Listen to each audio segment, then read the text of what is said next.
What is up? Welcome into another episode of Pod Goes Punk, where we take a deep dive into the pandemonium surrounding our fandemonium, and where we spill our hearts out for you, which of course are on our sleeves. I'm Jesse. I'm Jordan. I'm Sam. Voila. What's up? I still think it's impressive that you can do that so well, dude. Oh my gosh. Thank you. I was kind of thinking that midway through, like, am I gonna forget it?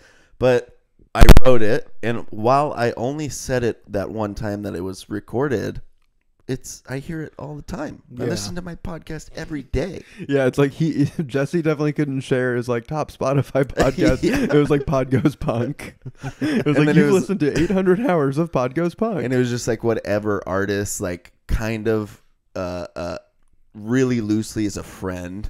It's like Pod Goes Punk, and then like Virginity, Roswell Kid, Matt Apodaca, his Jeans acoustic album. Friend of the podcast, Mom Jeans. Do you know what's a little known fact about Pod Goes Punk?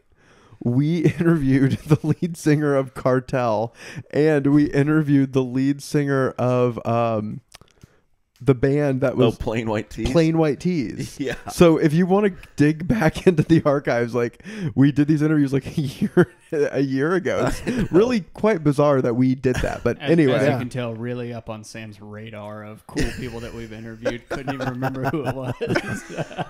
Okay, Wes, you can stop, lobbing grenades from the peanut gallery. Yeah. The professionals are on camera. True. And the kind of behind the scenes guys are behind the scenes. That was just like so early on. I think Cartel was probably about a year ago. I think we did that December last year. But man, it was over a year and a half ago that we interviewed Tom Higginson, and I know who played Loki. Who played Loki? But did Higginson? Is that? Yeah, that's right. Okay. Anyway, but it was one of those moments. It's not good to be like, wait, what's his name? No, he definitely was a really cool Tom cool guy to Hiddleston. talk to. I was like, wait, did I say Hiddleston or? Yeah. Yeah, he was super dope, and at one point in time, he was a very famous person. Yeah, so he really was. Yeah. Oh, it's what you do to me, right? Ooh, It's what you do. Okay, no. What's that? It's only one thing okay. to do. Oh, well, we're back with another episode of Pod Goes Punk. All right, well, before we get to the music tonight, a couple notes that I want to say. We got a Patreon, very cool thing, and a huge heartfelt gratitude to our boy Brady. He became the first official financial backer of the Cool Guys TM. So wow. Thank you, sir. Thank you, Brady. Yep, appreciate that. And someone who has supported the pod for a long time. And I put the Patreon page live on our website, and he was just on there checking out an episode and saw it, clicked on it, and immediately joined. So huge thanks. And if you guys want, patreon.com/podgoespunk, you can check out the tiers, sign up. A lot of super sick names and perks for you. So Brady, shit's coming your way. But yeah, go check that out. Dodie, thank you for coming on last week. Sorry we played Me So Horny at the end of your interview. We didn't know. I think that's it. Is it time to get to some tunes? Yeah, some very good music tonight. Tunes. Very good tunes, and we like them quite a bit. Before we get chatting about them, I'd love for the listener and the viewer to experience it with their ears. It is, of course, the self-titled album by the band Tiger's Jaw. Take it away, Wes.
Had a big burp in that woo. I got a burp in that woo. Anyway, that is fucking incredible. Oh my god, dude! Very good. Tiger Jaw's so okay. We had never listened to them before, like a week ago, right? We've heard some songs. yeah. Okay, Yes. we've heard some songs, but I haven't. My experience was like off their most recent record. We actually listened to them on the pod. Side note, when we like each brought a song. Huh. yeah. I don't remember who brought it, but it was Wes. It was Hey. it was their shit that came out in like 2020 on Hopeless, and this is their '08 record. So I mean, it's really kind of a trip back memory lane, but god damn it still sounds so good. Sounds It was. timeless. It's just I wonderful. had so much fun discovering it. The contents inside, I agree, are some of the best you'll ever open. But the sound, I mean, the recording quality is definitely not their best. No, but that's what I like though. Totally. And that appealed to me, but I had to break the barrier of like such a polished sound that we'd been experiencing. Yes. Also, first record with pizza on the front.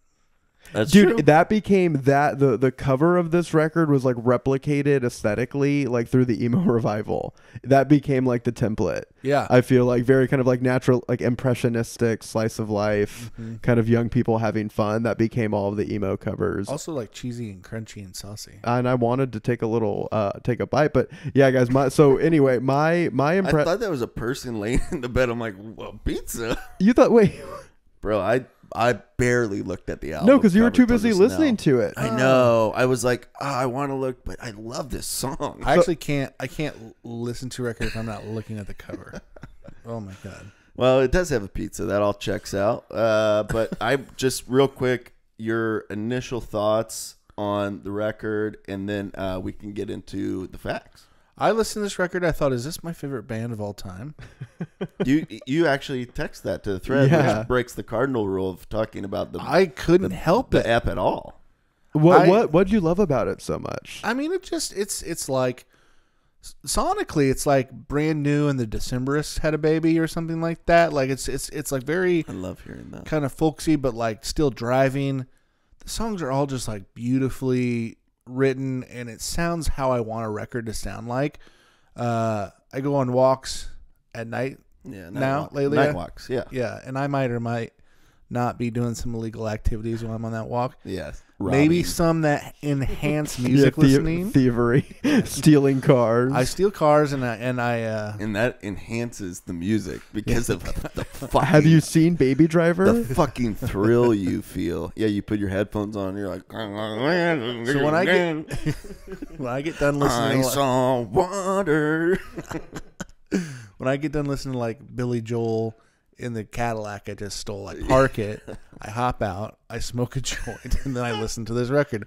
And it was truly one of the more peaceful, beautiful walks and experiences of my whole life. Yeah. It's so good. I it's music that makes you like feel like how you did when you were seeing like a band at a house show. Like it's just it's got that same kind of warmth to it. Damn, dude. God.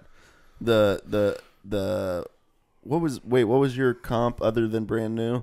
Decemberists. Oh yeah. Yeah, it meets Brand New. Yeah, very good. But Brand New, early Brand New, like your favorite weapon. Yeah. Definitely feel that multiple songs on this record, but didn't link it to the Decemberists, but I think that fits together for sure. My thoughts definitely are. I think that there's so many thoughts that I have, but I think that this is potentially the best emo record of all time. Yeah. Wow, man, you really loved it. Yeah. I mean, and I really appreciate, like, it took me a little while to crack the compression shell that this is in, if that makes sense. It doesn't have, like, all of the compression and production that squashes all the sound. So, like, at first it's a little bit abrasive to hear a snare that's mic'd with a room mic or something and sounds so pitched up. But anyway, once you like break through that, it's you appreciate everything about it, and it like you can hear all of the emotion that went into it. And I'm just thinking, like, there are so many parts that when they're in the studio, even though they wrote it, even though they've done like 10 takes, it felt like they still felt it. You know what I'm saying? Like there's not an ounce of it that feels like contrived or rehearsed at all. You know, it feels like I mean, not that because they play really tight, not in that way, but just in the spirit of it. I fucking love it. Yeah, I think that you know, it kind of, when you listen to this record, I'm like, what does emo even mean? Because it definitely, I hear it and I immediately know, oh, this is emo. Like something about it was, but it kind of like transcends, I feel like, the emotional experiences we typically associate with like emo, which can often kind of seem like very spiteful or ex-girlfriends, not very like existential, which is more like indie rock. And this kind of has like a 1 foot in indie, 1 foot in kind of more emo, saves the day, Thursday style. Yeah, the saves the day thing was, you know, I feel like they are a more genuine, much better version of Saves the Day, in my opinion. More genuine? What do you mean? Because I felt like Chris Conley would talk more in like really extreme terms to describe something. Yeah. So maybe not more genuine, but more relatable in like the lyrics. More kind of like naturalistic, more realistic, a little more like real life. Right. So that, and for me personally, like that felt more genuine, and that I attached to that more so than with Saves the Day, which may be sacrilegious, but you know, this is in this world a 10-song 30-minute record. Come on. I mean, you know, out the gate it's going to be perfect. It hits the 10-track 30 I think minute rule. It's so consistent is the other thing. I think Saves the Day has so many glorious moments, but I do think, like, especially as time has gone on, like it doesn't hit consistently all the time. Well, see, I disagree with that though, but that doesn't diminish my feelings about Tiger Jaw, which is like this kind of absolutely blew me away. It immediately became oh, I'm gonna take this with me. This is just one of my favorite records now. I felt like take this to your grave. Yeah, when I discovered like Front Bottoms just a couple years ago, I felt like that. When I discovered Modern Baseball like many years ago, like just this feeling of like, oh my god, dude, I love this sound. This is right up your little asshole. Joyce Manor, in terms of things that make you love music. Yes, exactly. I've been so happy listening to this record. It's been fucking awesome. I love it. Well, Sam, you've got some info that you'd like to share. So without further ado, it's time for a little thing that we like to call the facts. All right, I'm stoked for this section because it kind of connects with what you were saying, Jesse. Like, you were talking about how authentic it feels, and I think it's because this band formed in 2005 in Scranton, PA, where State Champs is also from, and I was gonna say that. Oh, you were, yeah. He was opening up his mouth like it was like a state. So we're Kevin and the Zits. Is that what it is? From The Office? From The Office. Yeah, Kevin and the Zits are from Scranton too. Yep. Shout out Office Heads. It's so weird. Yeah, so random. And so I think what's notable. I think that's the best part about The Office is how random. What's notable about the band and as it relates to their sound is that they were like 15 when they formed, 16 when they wrote some of these songs. Oh shit! Yeah, because they released their first record, "Belongs to the Dead," in 2006, and by them I mean Ben Walsh, Adam McElwee, and Brianna Collins and others. It was a 5-piece. And 3 of the songs from their very first record are on this record, which came out in 2008. It's self-titled. And the songs that were re-recorded and reissued were I Saw Water, Heat, and Meals on Wheels. Oh, damn. So they were 18 when this record came out, and they were 16 when they wrote some of these songs, presumably. So, I mean, I think we're definitely in the presence of an extremely talented young, dare I say, prodigy like songwriters. I mean, to be doing this shit in high school. Well, it's interesting because I think that we're the same age, me and these. Yeah, I'm a bit older than these guys. Yeah, and you're a little bit older than these guys. But Jordan's a lot older. But so this same time at this same age, I was also in a band that was just as good as this with Jordan. So Yeah. it is just kind of weird. God. We just didn't stick around as long. No, you didn't have the fortitude. No. So then they were signed to Run for Cover, which was a big emo revival label. Still is a great label. Mm-hmm. But Adam McElwee, who was one of like the founding two members, him and Ben Walsh, he left the band. He started a side project called Wicca Phase Springs Eternal, which it kind of introduced more rap elements, and he collabed with Lil Peep. So he is no longer in the band, but they're still making records. They're on Hopeless now. I thought this record was so good that I am really excited to dive into more of their newer stuff. So yeah, that's what I got for the facts. Anything interesting to add, guys? No. And that's a fact. All right. Well, thanks, Sam. This brings us to the next part of the show, a little thing that we like to call Love it and leave it. Oh, boys. Well, I'm glad to be here, and I'm glad that we've got Engineer Wes in the studio with us today. Doing a great job. There's so many things that we've done poorly tonight, and Wes has been there to wipe our little We've had to assholes. redo some whole entire sections about Yep. 4 times. Yeah, so if you felt like maybe the facts was a little truncated and the other cool guys team didn't engage, we heard that stuff before. A few times, actually. Anyway, let's keep it rolling, Jess. Yeah. Shall we, Jess? Well, guys, it is, of course, the part of the show in which we talk about the songs that we love. And if there are the songs that we're leaving behind. With that being said, Jordan, why don't you kick us off, brah? So my leave it doesn't exist because I don't have one. Definitely. I figured, should we each do 2 at a time? Okay. I didn't want to presume, but Let's go in a circle because I don't want someone to like just get all the goodies. Well, so what's your first love it?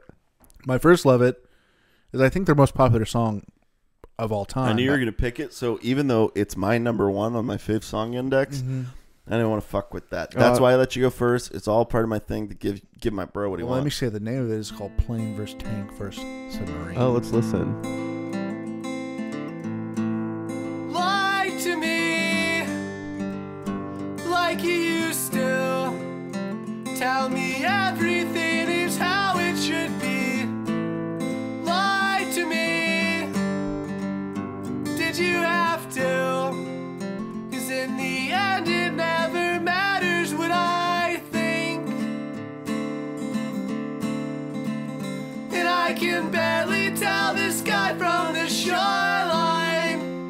And I can see myself reflected in your eyes. And this was all a dream, and it's coming back to me.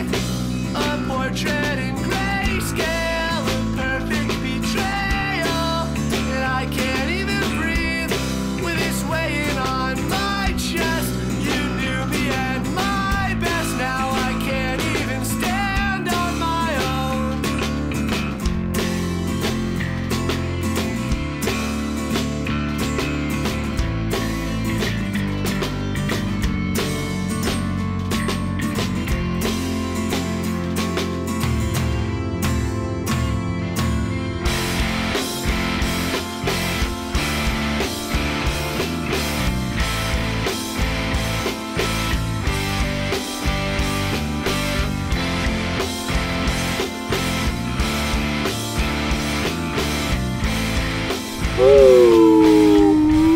And that is a motherfucking love it, dog. Yeah, that song, the minute he's like, lie to me, you're like, okay, I'm on board right away. Yeah. Bro, I thought the exact same thing. It's like, why don't more bands start out a song with "Lie to Me" like that?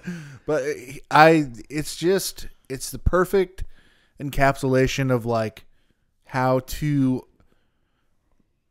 emote on a record. You know, like I feel like there's a lot of bands who they can have an emotional song, but it's like the music that's setting the tone. And like you believe every word he says. He's emoting perfectly. It is just absolutely beautiful. And the artistry isn't in necessarily the songwriting or how well he's singing it. It's in how well he convinces you that he believes every word he's singing. Oh, dude, so fucking well put. Yeah, I couldn't agree more. It reminds me of like more indie stuff like Neutral Milk Hotel. Yeah, or Aquaville River, like yeah, we talked about in one of the which fact sections. and I read, yeah, in one of like it was like take 3 of 5. Yeah. But Aquaville River for sure. There's like, yeah, there's artistry in the delivery and just how earnest it comes through. And that song is, and you used this word to describe them earlier, Jordan, but just so warm. Like I think people will probably like attach different emotions to it. Like for some, it's probably really happy. Maybe for some people, it makes them sad or feel longing or feel content. Like, but I think whatever you take from it, you probably just feel it so deeply because it's just so like warm and fuzzy. Even when you're sad on this record, like even when it's sad, it's still. It's not like cold or lonely sadness. It's like one of those sadness that you're like, oh yeah, this is like you feel bummed with the person. In a way, you kind of don't feel alone. Yeah, I totally agree. Jesse, what's your? I can't wait to hear your Love It. Yeah, well, before we get to that, I do want to piggyback on Jordan's song because I want to sit here for a minute if we can, guys. Okay. No, I think for the first 90 seconds of the song, I'm thinking this is one of the best emo songs of all time. And then it hits and it fucking gets huge and massive, and it mainly just punctuates the point that it's trying to make. In no way, shape, or form does it take away from it. It just like takes what was perfect in the beginning and fucks it up you. Were you gonna say like fucks it up a little bit? Yeah, I was exactly gonna say that. Fuck it up, dude, and then they fuck it up a little bit. Yeah, but in a great way, in a way that you're like, thank you for fucking my shit up, fam. I'm gonna fuck it up, you baby. Yeah, Yeah, and I those are- love it when my boys do that for me. But no, my dude, boys fuck it up me. I'm like, holy shit. So it left me because they were able to do that so well. It put me in a place where now, for the time being, my truth at this present moment is that this is the best emo song of all time. And, you know, emo can mean a lot of different things, but for what it means for me, an expert kind of in the subject, it is the best emo song of all time. It Vulture in their 100 emo song list. They called it their 63rd. Oh no, I don't think this one was in the list actually. Another one was, which we'll get to, I'm sure. Okay. Wow. Another Tiger's Jaw song? Yeah. Well, Vulture can freaking eat my butt for all I care. It's time for my Love It. I'm not going to talk about people who don't think this is the best emo song of all time. So this was kind of a toss-up. So knowing Jordan was going to take that, I made a 2A and 2B in the likely chance that we would just all have Love It's for this record. I did the same thing. Oh, wow. Well, I'm wondering if I'm going to take it from you, so I'm trying to figure this out. I'm going to go with the 6th track, Heat, which is a recycled track from the previous record, but the first time that I'm hearing it. So I think that this is maybe the best 90 seconds It's so cool. of all time. Yeah, it's incredible. Exactly. I mean, my Exactly. first note is like, well, okay, I don't want to fuck it up. Wes, just play it in its entirety, minute and 27 seconds. Let's do it. We'll talk about it. Jump on the Soviets 'cause they don't understand. You from all your girlfriends not enough to make you better friend. European sympathy from me and all my friends. Man that you stand up will never come back down again.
timer, dude. I genuinely think so. I think that. I mean, I'm the whole time I'm like, this is the fucking best song I've ever heard. It's so tight. It like it takes some quality from like Minus the Bear, like that they possess to be able to make you want to dance to a rock song. Like it possesses that. It like moves and grooves, but they're still able to keep like the emotionality behind it. But it's just a fucking fun song, dude. Also, yeah, it kind of makes you like a little like excitable, you know what I mean? Exactly. And it's also it's true. It's like so bouncy and fun, but it's also so kind of like punk rock. Like the vocal delivery is amazing. It's so like detached and cool, and like the lyrics where he's like, you know, the car I drive do not exist. I mean, it's just like it's so fucking sick. How could you listen to this and not be like, this is one of my favorite bands? He definitely is big mood on this song, and I appreciate all the vibes he's got. But I don't know how we've made it this far in the show and have not talked about fucking bass. Yeah. Oh, dude, yes. I mean, it's so good. As much as I love Chris Conley, and as much as that connection is what links these bands together so much for me, I think he's better than Chris Conley. I think he's the best bass player we've ever covered on the pod. It's so good. I kept stopping and being like, oh my god, the bass here is insane. It's just so fucking good. We covered Dave Matthews Band and their bass player. He has 7 strings. Yeah, so. that's right. I was like, okay, wait, did we cover Red Hot Chili Peppers? Because that's the best bass player of time. It's no joke. I truly think so. Flea only needs 1 string. He could. I know. Yeah. He's tight. You know, Blood Orange, that dude? Uh-huh. Or no, Thundercat. Yeah. He's also, I mean, he started out playing bass. Anyway, that's neither He's here a nor there. 6-string bass that's like a big old guitar, though. It's a little bit different. Well, he played with D'Angelo in the Vanguard before Pino Palladino took over. Anyway, we like all types of music, but that's not what we're talking about. Sam, that's my love it. So it's your time to shine. You know, I think it's fitting that we go to the 3rd track, because this record is so front loaded, and I think following Plane vs. Tank vs. Submarine, I Saw Water is just unbelievable. Like, I mean, it's almost like I Saw Water listening to it because it was so refreshing. I mean, it's so good. I think that the 1, 2, 3 kind of punch at the beginning of this record is like kind of unrivaled. So let's just listen. I just wanted to jump in here real quick. This is actually the 63rd out of the top. Out of the 100 Vulture. Vulture, Yeah. So. Yeah. Thanks for looking that up. I was about to freaking toss and turn when I got horizontal. Yeah, let's listen to that.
I don't know how long the clip will be that makes the final edit, but should be the full song. I mean, so tough. So Sam, you said it best when you said it's so tough to get out of it when you're in it. This song is it's so good. It's hard to even begin to describe like why it elicits so much from me, but it's so up tempo. There's so much like yearning, but it still is so cool. Like, I love his vocals. The bass is fantastic. The guitar's so fun. Like, this makes me want to just scream in a car because of like how cathartic it feels. Yeah.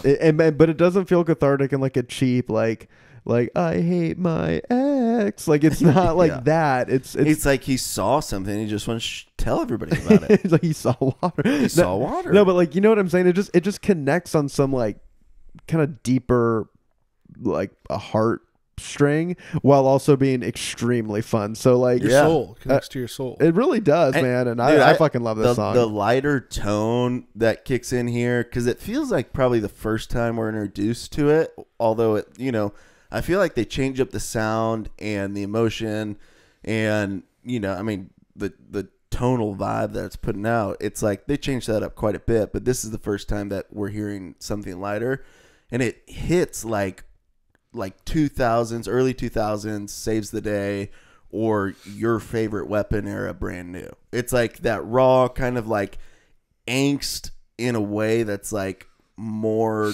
jovial, you know what I'm saying? but also intelligent and like Yeah. articulate. Totally. That's why it's like so the things good. that they're saying are poignant, and we are like, there's in the way that Your Favorite Weapon was, or parts of like what's the album that we covered by Saves the Day? Stay What You Are. Stay What You Are. Like there are parts that it's like I'm just gonna attach myself to these lyrics for like, I mean these will stick with me forever. I'll always remember Yeah. like the bridge in 70 times 7 or whatever on Your Favorite Weapon, or I'm drawing a blank on the name of the deal, but At Your Funeral. At Your Funeral. Yeah, it's like it's like when that comes on, or like when you think about it, you're like, oh, Saves the Day.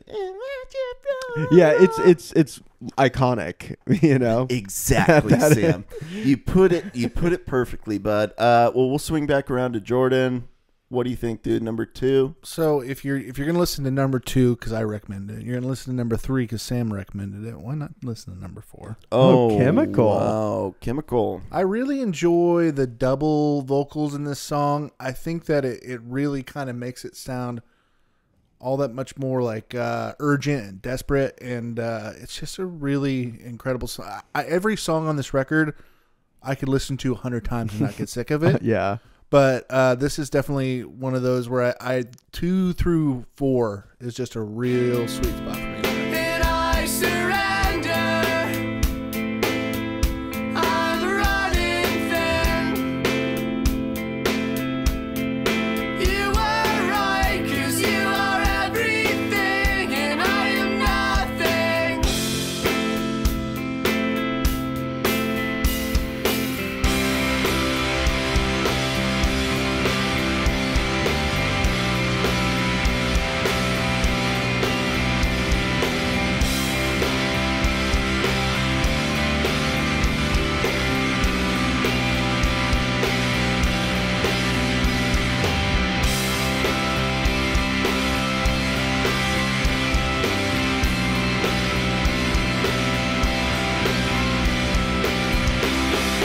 We are made from chemicals. Oh, what a good one. Yeah. Both that one and Sam's song, I Saw Water, have just been, they're trending on my fave song index right now. Ooh, wow. I started out a little bit, I mean, I liked I Saw Water more than this one, but I Saw Water is probably, if I had a 2C on my list, that's where it's at, and Chemicals maybe number 3 or 4 maybe. I love Chemical. It is the only track on the record, though, that if you're like running to the record, I skipped because it's like Yeah. a little lower tempo. That's the only time I've ever skipped a song from this record in a week of listening to it. But yeah, it's so good. Well, God. Can we talk about how urgent I Saw Water comes in after Tank First Plane? yeah. Is that not one of your favorite parts of the whole record? Is just when Yeah. that just comes in like Yeah, that? I feel like the shuffle method was nice for me to be able to like catch at different moments something that I latched onto, but I really don't recommend it for this It's a record. great and I love how the final track kind of echoes a little bit Tank versus Plane Hey, you got it. versus Submarine. Like There it it's a really well put together record, and I think Chemical was a great follow up to the 2 songs we talked about prior. Yeah.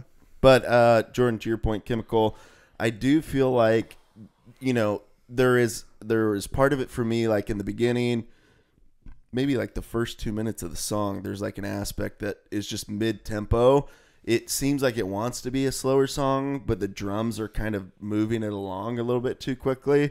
So it feels in a space that I'm like, I don't know, but it doesn't really matter because like the female and male vocals of it are just like so raw and like bare in the space that's created there that it's like, okay, well, you've endeared me to like the point where I want the song to get to, which is 2 minutes in when it fucking kicks in. So and good. it feels like triumphant. I mean, like in all of the best ways, very reminiscent of like early Coldplay. Ooh, I love it. Yeah, makes you want to freaking just look at the stars, look how they shine for you. What's your next love it, Jesse? My next love it. I'm gonna pay some respect to the rear end of the record on this.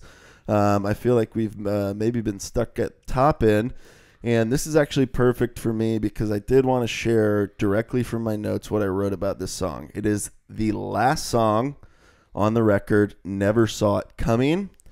And let's play a little bit, and then I will share my thoughts. Or should I share them now? No, let's listen, and then I want to hear you. Totally. The other way is stupid. Go ahead, Wes. Out of love, I learned a lot about being a friend when I was alone. I played with fire, I burned it all down.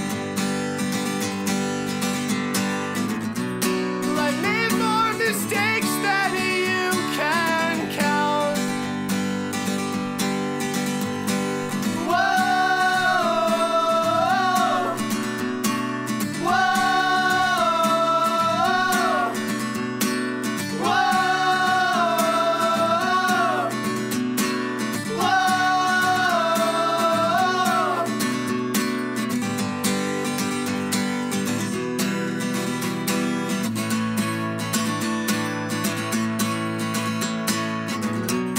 I played with fire, I burned it all down. I made more mistakes than you can count. Oh, my goodness. That's great, man. That's tough to come in with a woo because I feel like I was just huddled around a fire with all of my best friends. Yeah. And my boys broke out a guitar, and we just sang with no reserves at the top of our lungs, just happy to be together, man. Woo. That's not even what I wrote, but I did say I'm very proud of them for holding back the acoustic guitar until the end. They broke it out a little bit on Plane versus Tank versus Submarine, but this is like just the perfect showcase because for me it feels like it almost relating it to a live show where it's like this feels like they gave every drop of energy that they had to the record, and now they're coming out with just an acoustic guitar just to do an encore because everybody wants them to so bad. So it's like they come out, and then when it kicks in, it's like the energy that they received from the people who were sharing that intimate moment with them juiced them up to be like, let's grab our fucking electric guitars, come back on drums. Bass player, we know we need you. And then they send you off in a glorious chariot into the sky. Beautiful way to say that, Joe. Yeah. I didn't read directly from my notes, but I was kind of looking at them. I was like, I'm going to speak from the fucking heart. That's Thank good. you. Yeah. Tiger Jaw would too. Well, Sam, you can close this out here. What's your final love it? And then we'll try to breeze through the rest of the show as quickly as possible. Okay. Well, scroll up a little bit, Wes. I have a little bit of thinking to do. Down a little bit. Okay, and for the people who can't see Wes, he is scrolling. And I'm going to go with I Was Never Your Boyfriend. Oh, And I very want to good. listen to the very end of this song. Just it's a great lyric, and it's so heartfelt and emotional, and it just kind of encapsulates how fucking good this record is. This is like the 6th track we've now listened to from this record, and listen to how good this one is too. It's seventh track on the record. Just for the record, this was ranked higher than Never Saw It Coming, but I did want to share that little tidbit because I do think it's a perfect closer. so good. All right, take it away, Max. And if you see me looking back,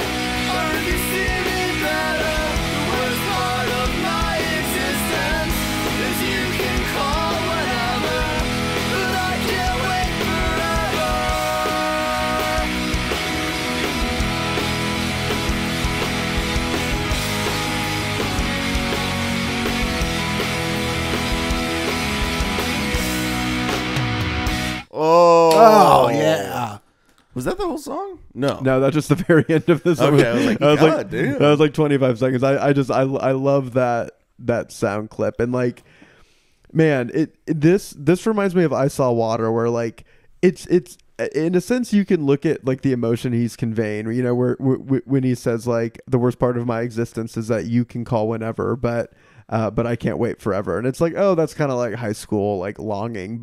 Or you can be like, that is just so beautiful, as it's like, as you're singing it to the top of your lungs, and you can kind of like be that 17-year-old vicariously again, like not in like a weird way, but in just like a really fun, liberating way. Like listening to this song to that moment just makes me so happy. What a great record. What a great record. Fantastic record. But it is, of course, time to move along. Sam, thank you for sharing your thoughts. Jordan, likewise. I'm happy to celebrate this with you, and I'm happy to move on to our next segment, which is, of course, a little thing that we like to call Zanga Headlines. I saw Zanga. Zanga Headlines. What's it all about, Zanga? Headlines. It's a new part I added.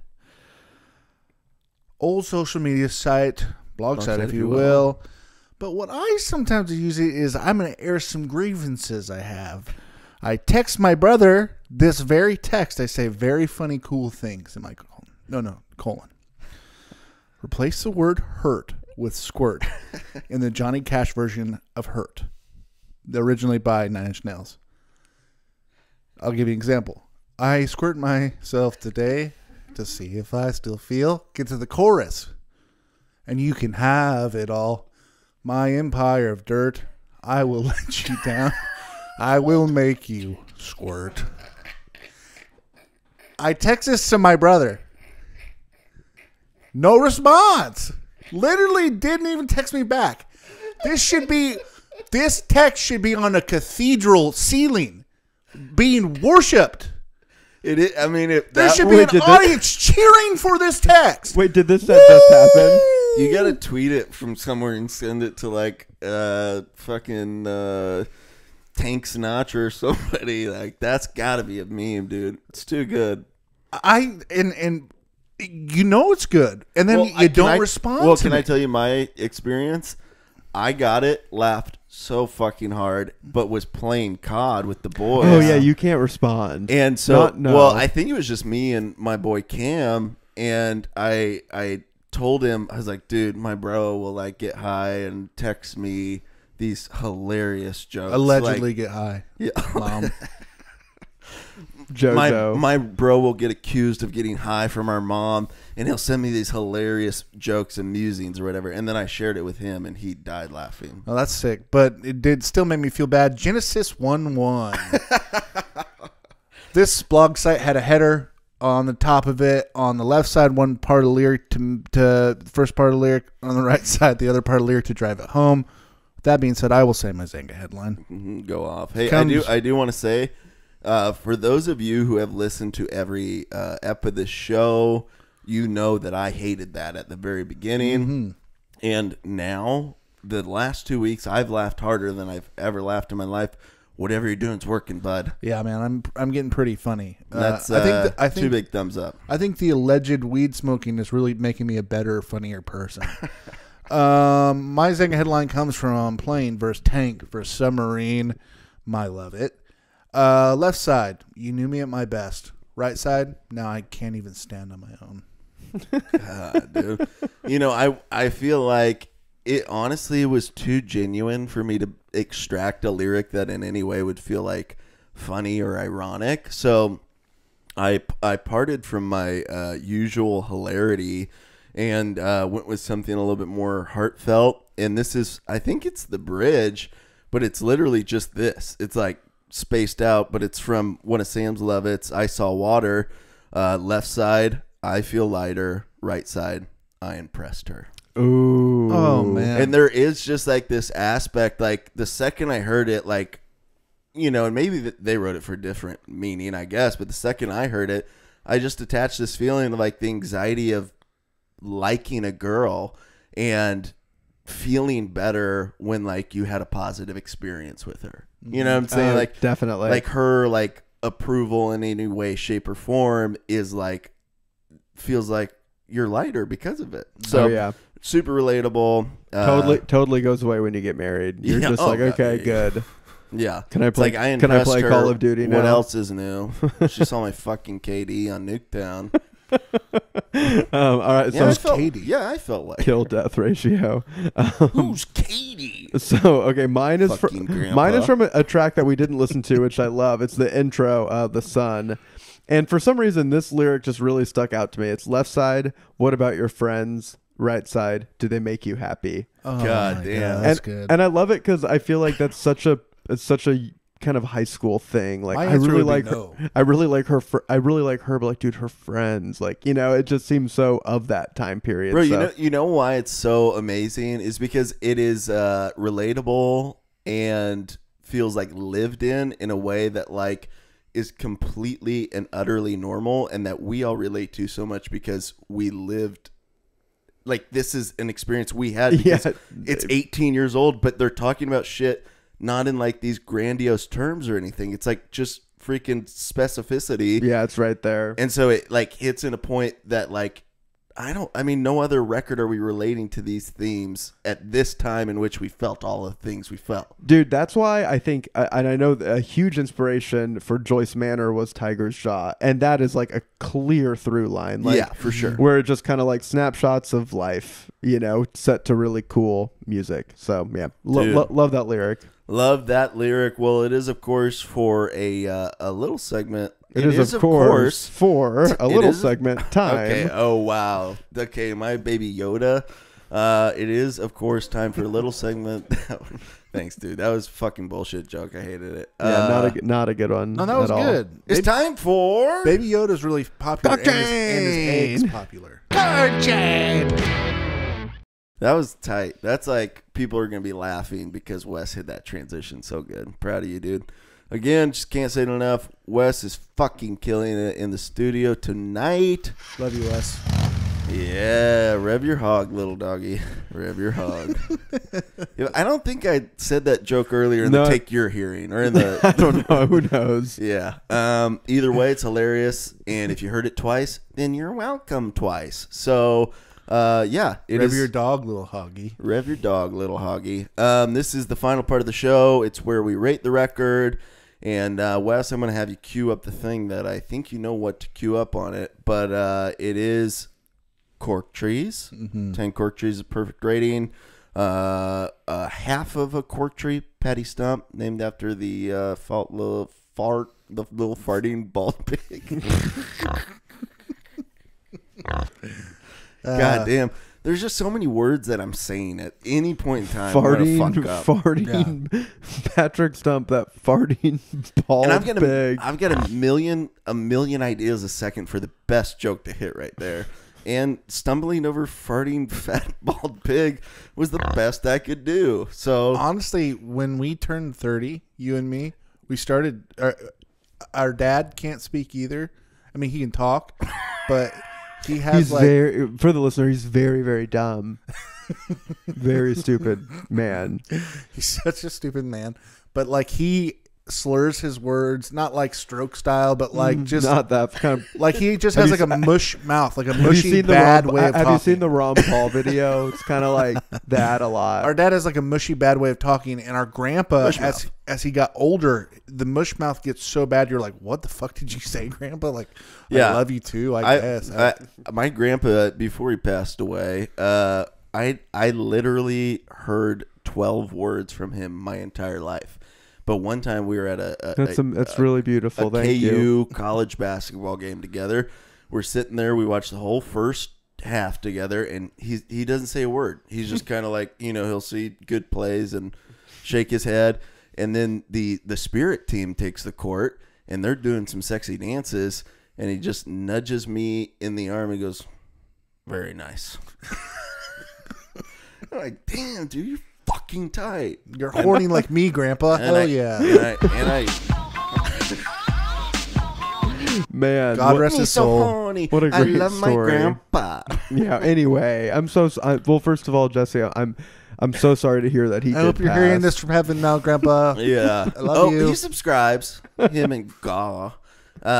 Anyway, guys, we're talking about our fucking cork trees. God damn, that was a big tangent, but I hope it was hilarious. Who knows? Jordan, go ahead, man. 10 cork trees, take it to my grave. Yeah, I'm gonna piggyback on that, boy. It's a 10 cork trees and take this to your grave for me as well. And I said this, I think, during a song, so if it's a repeat, I apologize. But I feel lucky as a podcast because without this, we wouldn't have been experiencing this record together in this way. Like, maybe we would have heard it, but to be able to celebrate music that you really love with your friends is a whole nother experience of music and why music is so great. So I'm, all jokes aside, so grateful that I got to hear this record, and so awesome that they made such a piece of perfection. It's great. Yeah, and I love all that. I give it 10 out of 10. Take this to my grave. And I also want to give a shout out to most of our listeners who will never experience this with friends because they frankly don't have them. Most of our listeners are kind of neck, beard, mouth breathing. I mean, I hate the term like incels, but that's what they are. And they don't have friends. They spew kind of toxicity on Call of Duty and various platforms. So you guys won't get to experience this the way we did, like in healthy marriages and with friends. So hopefully you can listen to this record. They leech on to us and start fan groups. And welcome Tiger's Jaw, self-titled album to the Matt Skiba 666 Society.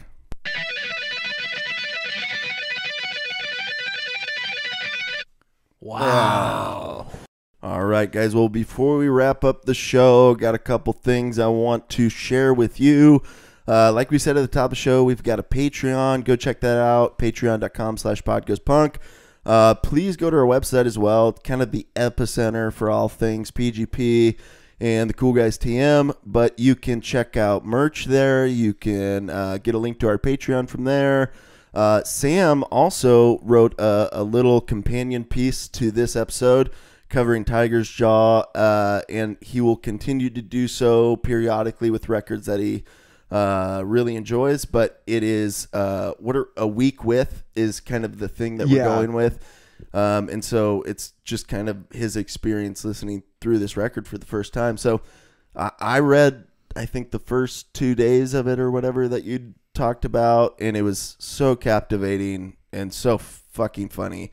I would encourage everybody to go check that out. But beyond that, episodes, video, audio, everything's online at our website, podgoespunk.com. I do want to shout out our boy Andy Doty because he was a very good loyal listener, gave us 5 stars and a glowing review.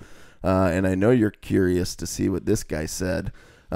Starts out, most personality on a podcast. Oh, Easy. We're fun, we're creative, and we're really sweet too. So he's right, 5 stars. These guys are so immersive and make the listener feel so submerged in the topics of discussion. They will make you laugh, and they are incredible at analyzing music in depth, picking out stuff not many casual listeners will pick out. Make you see a new side into the music we listen to and love. Love the pod so much. Keep it up, my dudes.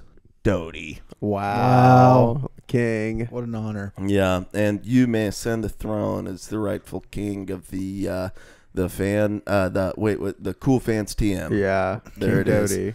Doty. Doty, we'll see you on COD tonight, baby. Ooh, that'd be fun. Yeah. Anyway, I think that is it. Thank you guys so much for listening. Please subscribe wherever you do. Spotify, Apple, leave us a rating and review if you're on there. If you're on Spotify, hit the push notifications when you follow us, and then you will make sure that you won't ever miss a second waiting on this app to come out because it'll hit you right away. So thank you so much. Love you guys. Goodbye. Bye. Wait, do I need to say what we're covering next week? Oh shit! Wait, before we go, we've got to know what we're covering next week. So Sam picked Tiger's Jaw last week. It's Jordan's time to shine. What are we listening to? Fall Out Boy, Infinity on High. Oh, wow. Wait, when's this one from? This is the record that's like 8? when they're like at their peak of fame. Ooh, that'll be Yeah. fun. I'm excited because, I mean, listen to it when it came out, obviously, but it'll be good to go back into it. So make sure you guys listen to that so you're fresh on the topic. But we'll catch you next week. Thanks so much. Goodbye. Bye.